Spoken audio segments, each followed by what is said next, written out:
अरब सागर में इस मौसम का पहला चक्रवाती तूफान शक्ति अब भीषण रूप लेने वाला है। आईएमडी ने बताया कि यह तूफान आज देर रात और मजबूत होकर एक गंभीर चक्रवाती तूफान बन जाएगा।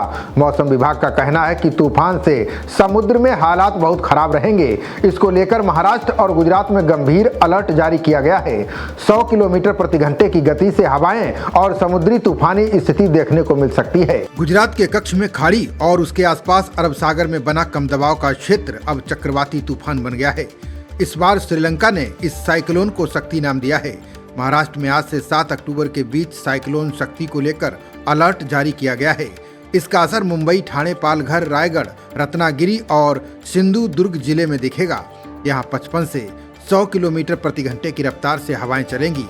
इससे 5 अक्टूबर तक महाराष्ट्र के तटों पर समुद्र में ऊंची लहरें उठने की आशंका है। भारतीय मौसम विज्ञान विभाग ने बताया कि शक्ति अरब सागर में मानसून के बाद पहला चक्रवाती तूफान है। ये साइक्लोन 6 अक्टूबर की सुबह पूर्व उत्तर पूर्व दिशा की ओर वापस मुड़ जाएगा। वर्तमान में चक्रवात शक्ति सुबह 11:30 बजे गुजरात के द्वारका से लगभग 250 किलोमीटर पश्चिम दक्षिण पश्चिम में था। ये नलिया से 270 किलोमीटर दक्षिण पश्चिम, पोरबंदर से 300 किलोमीटर पश्चिम और कराची से 360 किलोमीटर दक्षिण में है। तूफान 8 किलोमीटर प्रति घंटे की रफ्तार से उत्तर पश्चिम दिशा में आगे बढ़ रहा है। उम्मीद है कि ये पश्चिम दक्षिण पश्चिम की ओर मुड़कर मध्य अरब सागर की तरफ आएगा। 5 अक्टूबर तक ये उत्तरी और उससे सटे मध्य अरब सागर में केंद्रीय हिस्सों तक पहुंच सकता है। इसके बाद गुजरात और महाराष्ट्र के तटों से टकराएगा। इसके प्रभाव से समुद्र की लहरें तटीय इलाकों में बहुत ज्यादा ऊंची रहने की चेतावनी दी गई है।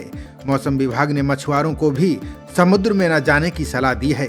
बता दें कि अरब सागर से हाल के वर्षों में टौकते 2021 और बिपरजॉय 2023 जैसे तूफान आए थे।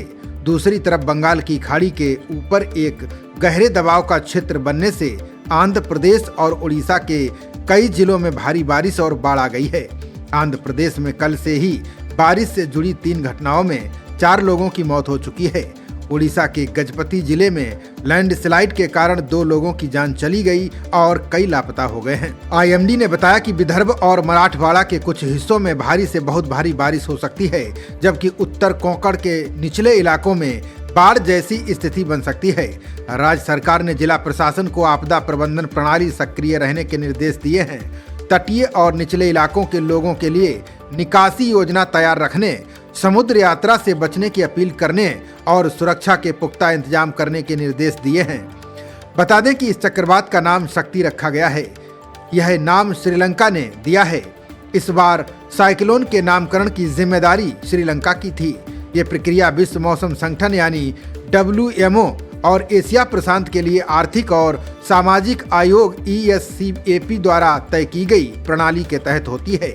इस प्रणाली में भारत, बांग्लादेश, मालदीव, म्यांमार, ओमान, पाकिस्तान, श्रीलंका और थाईलैंड जैसे 8 देश शामिल हैं। 2020 में इन देशों ने 169 नामों की एक सूची बनाई थी। इन्हें वर्णमाला के क्रम से दिया जाता है और जब कोई तूफान 65 किलोमीटर प्रति घंटा या उससे अधिक की गति पकड़ लेता है तभी उसे ये नाम मिलता है।